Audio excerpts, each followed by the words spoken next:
I am William. Met Sophia, who's now my fiancée, around 2 years ago through a friend. Had a messy breakup with my ex due to her cheating. That really knocked my confidence down, and I couldn't stop whining to my buddies about it. My pal Adam, one of my crew, suggested I start dating again, or I'd just keep sulking forever. He had a point, but I wasn't keen on admitting it because I wasn't mentally prepared for that. The fear of going through that pain again held me back. Eventually, after loads of pestering from Adam and his girl, I gave in to meet one of her pals. That's when I crossed paths with Sophia. We all went on this double date with Adam and his gal Katie. Picked a nice restaurant for the occasion, and I pushed for them to be there with us. My first meeting with Sophia, I was pretty sure I'd screw it up somehow. I'd been out of the dating game for so long that I felt rusty. But you know what? That date with Sophia actually turned out pretty smooth. Having Adam and Katie with us was a comfort, because we had plenty to chat about. Sophia had just graduated and was interning at some office. She was all fired up about her future plans, and that ambition of hers was pretty appealing. I shared about my business, which was doing pretty well at the time. So when I got back home that night, I was feeling pretty darn good. It hit me that I was ready to dive back into dating, as long as the next person was worth it. And Sophia seemed like a genuinely cool person. After our first meetup, I shot Adam a text to thank him for dragging me out of my slump. He sent over Sophia's number and wished me luck. I reached out to Sophia, letting her know I had a blast and was looking forward to another hangout. She replied fast, saying she had a great time too. We decided to catch up again the next weekend.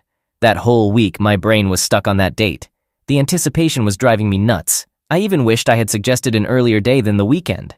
I know it sounds kind of crazy to be so obsessed after just one meeting, but I couldn't help myself. There was something seriously magnetic about Sophia. Finally, the weekend rolled around and I was free from the waiting game. I was super concerned about looking good, so I changed my outfit a bunch of times before settling on a dark blue shirt and slim pants. I got there right on time, and guess what? Sophia was already there. It felt a bit strange, but I went in and said hi. We sat down and got into chatting mode. And let me tell you, I didn't even realize how time flew by. The conversation flowed so naturally. We covered a bunch of topics, and every single one was a total blast. Man, I was totally digging how well we connected after that. We started dating, and I swear it felt like the best thing that had ever happened to me. In just half a year, we decided to take the plunge and get engaged. When Adam and Katie heard the news, they swung by to give us their congrats. They were over the moon for us, talking about how they couldn't wait for the wedding bells to chime. I was kinda leaning towards a chill, no-fuss approach, but my peeps were all about going big. They wanted a grand, fancy wedding, something that really showcased the joy of our partnership. Now, I wasn't exactly on the same page, but guess what? Sophia was. And when she's on board, well, I follow suit. So the whole wedding show kicked off, and let me tell you, everyone was pumped. We were scouting locations like detectives, trying to find the perfect spot. Sophia was all about keeping it natural, no fancy ballrooms with fake decor for her. We scored this stunning spot just outside the city. There were trees, flowers, the whole shebang. As soon as I laid eyes on it, I could practically see myself saying I do there. I asked Sophia what she thought, and let me tell you, she was just as blown away by the beauty. That place was seriously captivating and breathtaking. I was thrilled that I stumbled upon this gem, sent pics of the place to my parents, and they were totally into it too. Man, I thought this wedding was going to be the stuff of dreams. Turns out I was dead wrong. One day I swung by the coffee house to pick up Sophia.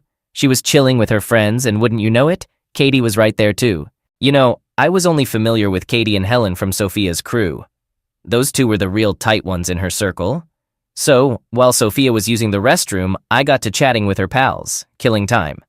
They spilled the beans that they were scheming up a surprise bachelorette bash for her, planned about 2 months ahead of the wedding. I scratched my head, asking why they were jumping the gun like that. Katie, with her quick wit, explained that if they waited too close to the wedding, it wouldn't be much of a surprise anymore. Sophia's friends were throwing around jokes about having sizzling hot dancers at the party. I had to give them a heads up, telling them not to mess with my future wife's head and get her all riled up. But just as we were having this back and forth, bam! Sophia returned from her bathroom break, and that put a pin in our chatter.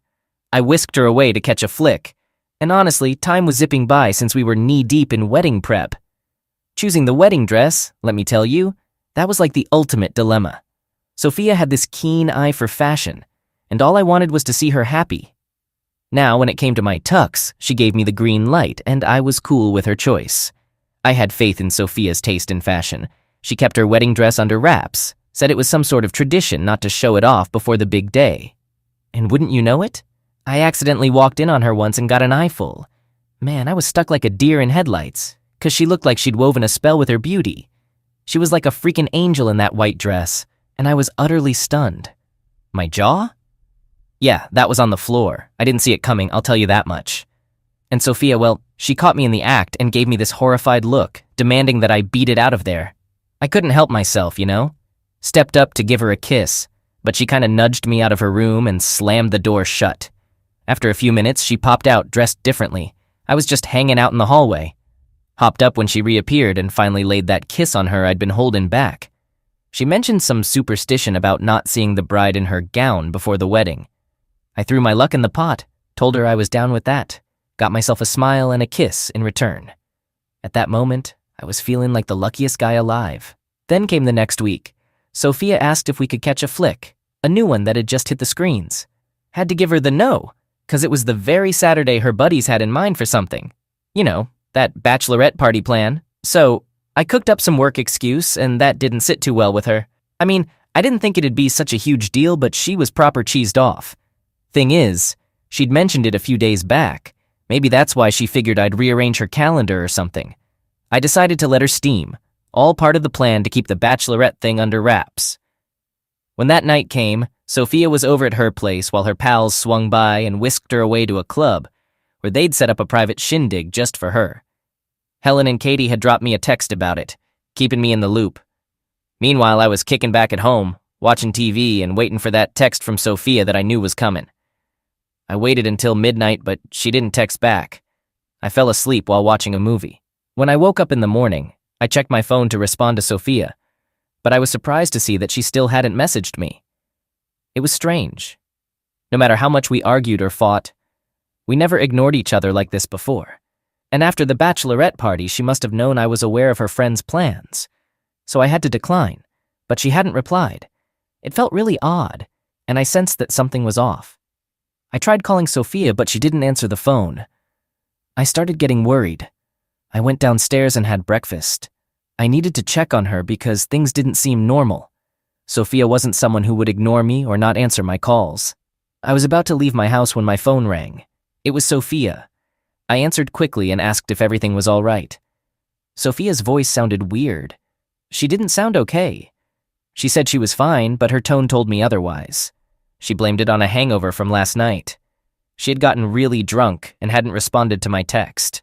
I felt relieved. 2 weeks later, I was at Sophia's place. She called and invited me over, saying she had some important news to share. She made it sound super urgent, so I headed straight to her place. Once I got in, she told me to sit and drop the bombshell. She was pregnant. I was totally surprised. That was the last thing I thought she'd say. I hadn't even thought about it, but this news didn't bother me. Actually, it felt great. I needed a few minutes to process this big news, but I was genuinely happy. The woman I loved most was going to be my wife, and now we were having a baby together. I couldn't have been happier. I didn't feel completely prepared to be a dad, but who really is? The important thing is being ready to give it your all. I hugged Sophia tight and gave her a kiss. I let her know how thankful I was and that this news just added to my happiness. But Sophia seemed anxious. She wasn't thrilled. Maybe I reassured her that we'd handle it together and I'd always be there for her. She managed to smile, but I could tell she was uneasy. I guessed it was the mix of wedding jitters and this huge change. I tried my best to comfort her as much as I could. The next day, I was at my office when my phone rang. It was Sophia's friend Helen. It was a bit odd, but I answered. Helen sounded really concerned. She asked if we could meet up urgently. I was hesitant because I wanted to talk to Sophia first. But before I could voice my thoughts, Helen told me I couldn't let Sophia know about this under any circumstances. It was connected to her. I wasn't comfortable with the idea, but I agreed to meet Helen at a cafe. When we met, Helen told me to take a deep breath and listen carefully and patiently. She shared that Sophia had been intimate with one of the dancers at her bachelorette party. I was shocked beyond words. Helen revealed that the baby Sophia was carrying wasn't mine. It was the dancer's child. I wanted to protest, but Helen took out her phone and showed me some pictures. There, clear as day, was Sophia with a dancer. Helen explained that she had tried to intervene, but Sophia was too drunk to listen, and none of the other girls stopped her. Helen had struggled to keep this secret, but when she found out about Sophia's pregnancy, she couldn't keep it from me any longer. Doing that wouldn't have been right. I asked Helen to text me the pictures. Back home, I cried my eyes out like a little kid. Once I was done bawling, I started planning my payback. I could have easily just called off the wedding, but that felt too simple and weak. Instead, I decided to leave Sophia on our wedding day. After a long week, the day finally arrived. I'd been counting down to it eagerly because it marked the day I'd kick Sophia out of my life for good. I set up a projector, planning to reveal the truth to everyone. I got myself ready, and things were falling into place. Right before the ceremony, I grabbed everyone's attention. I told them there was something I needed them all to see. It meant a lot to me. All eyes turned to the projector screen as I started showing the pictures and videos Helen had sent. A hush fell over the crowd. People gasped. Hands flew to their mouths at what was unfolding. Sophia stared at me, tears streaming down her face. I looked back at her, feeling nothing but revulsion. I declared the wedding was off, explaining my ex-fiancé was a cheater carrying some dancer's baby. Sophia collapsed, sobbing uncontrollably. She just kept saying sorry and crying, but I walked away and went back home. That day was one of the worst in my life. I was in a ton of pain. Being betrayed like that hit me hard. It was a hurt I wasn't ready for. But at the same time, I was relieved I found out before getting married. I appreciated Helen for not letting me live in that lie. For weeks, Sophia tried reaching out, but I didn't reply. I completely cut her out of my life for good. She left me a bunch of voicemails, explaining she was really drunk, out of her mind, and that it was a one-time thing. I just blocked her because I didn't want to hear those excuses. I don't know how it happened, but Helen and I started getting together. Sophia and her other friends had kicked her out of the group for spilling their dirty secret. Helen's honesty drew me in, and we began dating. A few months later, Adam told me the stripper who got Sophia pregnant had disappeared. Sophia had a baby boy and was struggling as a single mom, living a rough life. I didn't feel sorry for her. She brought it all on herself. Now, take a pause before you keep going. Story 2. 6 years back, I found out that my fiancée Ashley, 23 female, was cheating on me with Dean, 26 male, a friend of her sister Brittany, 24 female. This happened right after we celebrated 5 years together and were engaged for 2. About 2 years ago, my old friend Megan, 25 female, came back to town with her kids after divorcing her abusive husband Keith, 25 male. She called me and suggested we catch up, and I asked Ashley if she wanted to join to see Megan's kids, whom we hadn't seen since they were 2 years old. Ashley wasn't feeling well, probably due to some bad fish, so she told me to go alone to say hi and catch up. She suggested Megan could visit us on the weekend to play with the kids. After saying goodbye to everyone, I gave Ashley a kiss and promised to be home in about 2 hours. Brittany and Dean offered to drive Ashley home while I went to see Megan. At Megan's place, I was overjoyed to see the little ones running toward me, calling me Big Daddy. I'm their godfather. I gave them both a big hug, and Megan came up to me, gave me a side hug, and told me she missed me. She wondered where Ashley was, so I explained that we had dinner to celebrate our anniversary, but Ashley got sick after ordering the codfish and chips. I mentioned that her sister and her sister's boyfriend were taking her home to rest. I assured her I'd be back in 2 hours. Megan told me she was just putting the twins to bed and asked if we could meet up on Saturday along with Ashley. She suggested we all go to the park and have a blast.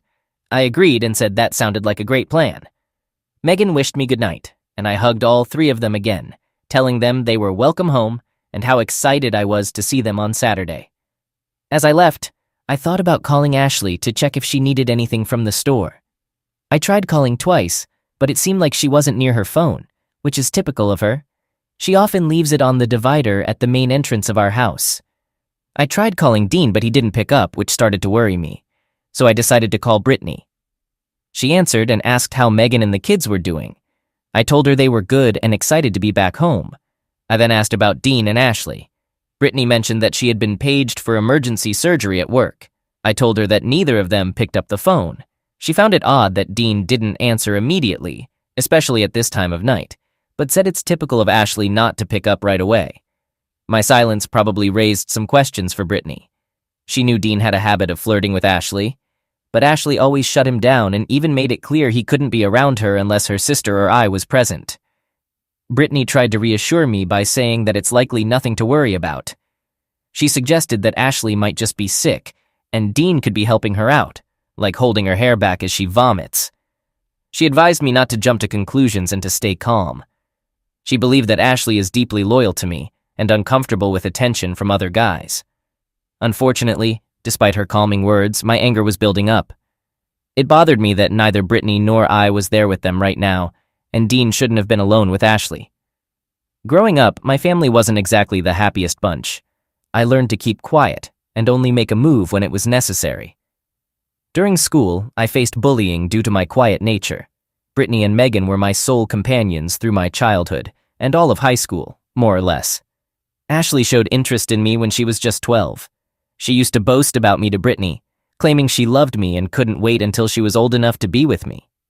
Brittany shared all the details with me, which I found pretty endearing. When I turned 17, right before my birthday after graduating, I asked Ashley if she wanted to be a couple.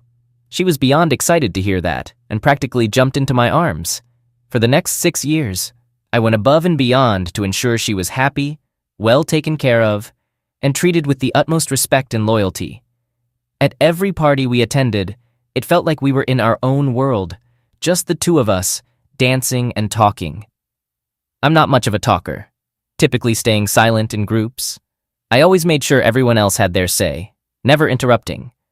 Sure, I admit I've let people take advantage of me from time to time, but honestly, I didn't mind too much.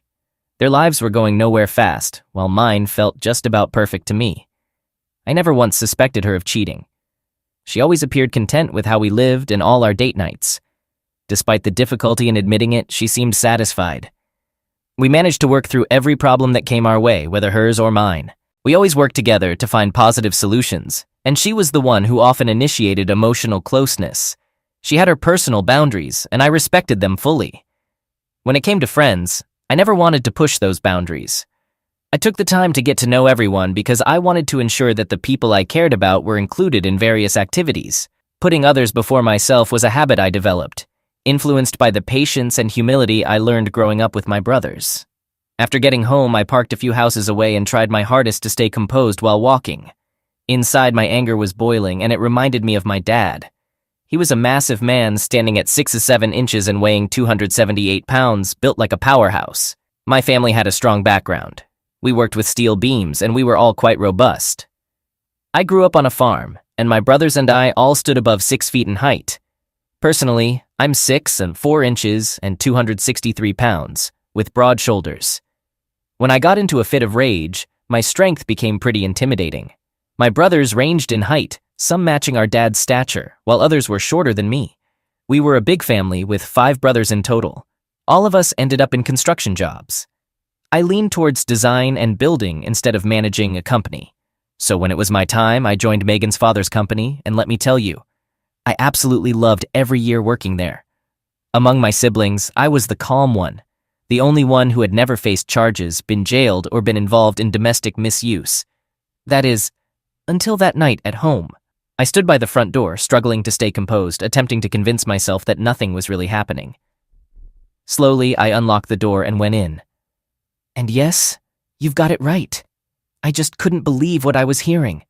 The words I heard made my face flush with anger. I went up the stairs, stopped at the door, and listened. There were moans and whispers, words exchanged in between heavy breaths. I stood there trying to figure out the best way to handle this, attempting to be rational, until I heard her say those 4 infuriating words. Man, recalling this hurts. Sorry, I'm upset and I don't know how long until I completely break down. I've been writing this post for the past 3 hours. A broken lane in my mind is messing with my focus. I overheard her saying, "Do that to me." It was something she never let me do. That was the tipping point. I lost control, kicked the door open, which shocked both of them. Neither of them knew I could get that angry. Dean stumbled back and was visibly shaken. She tried to explain, but I didn't want to hear it anymore. I just couldn't take it. I yelled at her, and I don't mean regular yelling. I mean a raw, primal scream, veins bulging, telling her to shut the duck up. She wet herself and passed out. I stared at Dean, stormed over, and grabbed him, shouting how long this had been going on. He admitted it had been 3 months. I just told him to get the hell out of there. He tried to grab his clothes, but I told him he was running home unclothed or not leaving at all. He took off, and I followed. When we got to the front door, I slammed it shut so hard that the frame broke, and the door went through the other side. The cops arrived a few minutes later. I carried the useless woman to the couch, removed my mother's ring from her finger, and took back the necklace I'd given her for our anniversary. The police arrested me and had a conversation with me. I spilled everything, telling them about her behavior towards him and my concerns that he might be hurting her. But those jerks were actually messing around behind my back for the last 3 months. Yeah, it's my home. But the moment I stepped in, it stopped being her place. They nabbed Dean not too far away, and that idiot tried to spin a tale about some giant monster breaking in and killing his girlfriend at his place. Dean dug his own hole, all right. I kicked the cheater out as soon as she woke up, and I told her to rot in hell. Brittany swung by about 7 hours after she dropped them off at my spot. She saw the police tape and the whole scene. She asked the cop on duty about what went down, but they wouldn't spill the beans at that moment. She checked her messages from Ashley, then went to see Megan to give her the lowdown on the situation. Megan bailed me out, and her dad was there too, saying they'd cover whatever I needed. I just told them I wanted to see it all go up in flames, please. Fast forward to today, Megan and I are married now, and the Chaos twins are the older siblings to 2 boys and a girl. Ashley is completely cut off from my life. She's dead to me. In a twisted turn of fate, she's also physically gone, having ended her own life after getting pregnant by Dean and suffering a termination, only for him to bail on her. I can't deny that part of me felt strangely satisfied about that, though it's a painful emotion to grapple with. I apologize for the lengthy read. This took a lot out of me tonight. Take care, stay safe, stay true to yourself, and never let anyone walk all over you. I wish things had turned out better 6 years ago. Regrettably, I wish I hadn't asked her out 11 years back. Story 3. My fiancée, 26 female, was seriously spoiled. Things were handed to her on a silver platter, but she didn't seem to notice. She carried this notion that life was easy, and everything would just fall into place. I couldn't help but be drawn to her optimism. She had a way of attracting people like sunshine. Of course, people bent over backward to give her whatever she desired. She hardly had to ask for anything. We were together for 2.5 years before I popped the question. After a year of dating, I met her family, and they really took a liking to me. We grew close, and it felt like she was meant to be my future wife. We got into the wedding planning, and it was bound to be a grand affair. Her parents spared no expense, agreeing to fulfill any of their daughter's wishes. Then, one day she took one of her bridesmaids, Heather, along to order our wedding cake. When she got home, I was all set to hear the details and see the pictures of her cake choice. But instead, something seemed off. She mentioned not feeling well and needing to rest. I inquired about how it went, but she simply said they couldn't decide on one. I was concerned for her, but that was just the beginning of her strange behavior. Over the next 4 weeks, a number of odd things happened. One night, my fiancée told me she had taken one of her bridesmaids out to dinner because the friend was considering cheating on her husband. It caught me off guard, but I wished her luck in convincing her friend that cheating is never worth it. She didn't return until I was already asleep, and the next day, all she mentioned was that she did her best to talk her out of it. On another night, she left our apartment while I was in the shower. It came as a total surprise, so I tried calling her, but she only answered after 3 attempts. She said she realized we needed more kitty litter for the cats. After she hung up on me, I discovered a full bag of kitty litter stashed at the back of the closet, almost like she had hidden it from me. After she came back 3 hours later, without the kitty litter, I asked if she was having doubts about us. She immediately denied it and said I didn't need to be so concerned about her stepping out. This was both troubling and strange. I then asked if her friend was cheating on her husband. She was taken aback by the question, but admitted that her friend was indeed cheating. I mentioned that it was unfortunate and suggested she tell her friend's husband so he could initiate divorce proceedings. She gave me this look like I was crazy and said she wouldn't betray her friend, even if she was cheating on her husband. I told her that although it's true cheating wrecks lives, her friend's husband deserves to know the truth about his wife's betrayal, because who would want to remain married to a cheater? She couldn't meet my gaze, clearly avoiding discussing the matter any further. All of a sudden, there was just a single month left until the wedding. My fiancée came home late, saying she'd been at a birthday party for Heather. Once she had dozed off in bed, I received a message from Heather herself. She confided that she felt uneasy coming to me, but she also felt uncomfortable keeping secrets. My fiancé had instructed her to lie to me if I asked about the birthday party. What's more, she was with Heather when she was supposed to be arranging our wedding cake. There, she met a guy who started hitting on her. He questioned if she was truly certain about getting married, suggesting he could win her heart if she allowed him to try. It took her aback, but she handed over her number and essentially gave him an open invitation. Heather asked me if my fiancé had been acting odd, or if I suspected her of seeing someone else. I admitted that yes, I did, and I thanked Heather for revealing this to me. While she was asleep, I decided to check her phone. I came across messages exchanged between her and AP even before she got home that night. He asked if he was capturing her heart, and her response was a definite yes. That night, as my fiancé slept, I secretly installed spyware on her phone to see what they were saying to each other. When she woke up, I informed her that I'd be staying at my best man's Josh place until the ceremony in a month, citing superstitious reasons. Surprisingly, she didn't protest or argue. In fact, she seemed pretty content with the idea of having the house to herself. During our time apart, she escalated the number of intimate and romantic messages she exchanged with AP, even going as far as to tell him he was a better lover than me. At this point, I was already coming to terms with the fact that our relationship was over. I knew I wouldn't be marrying her, and it felt like she was on the verge of calling off the wedding any moment now. You know what? She didn't call it off. She informed AP over the phone that she had to go through with marrying me, because her family had already given their approval. However, since I hadn't caught on to their affair yet, they intended to keep seeing each other secretly.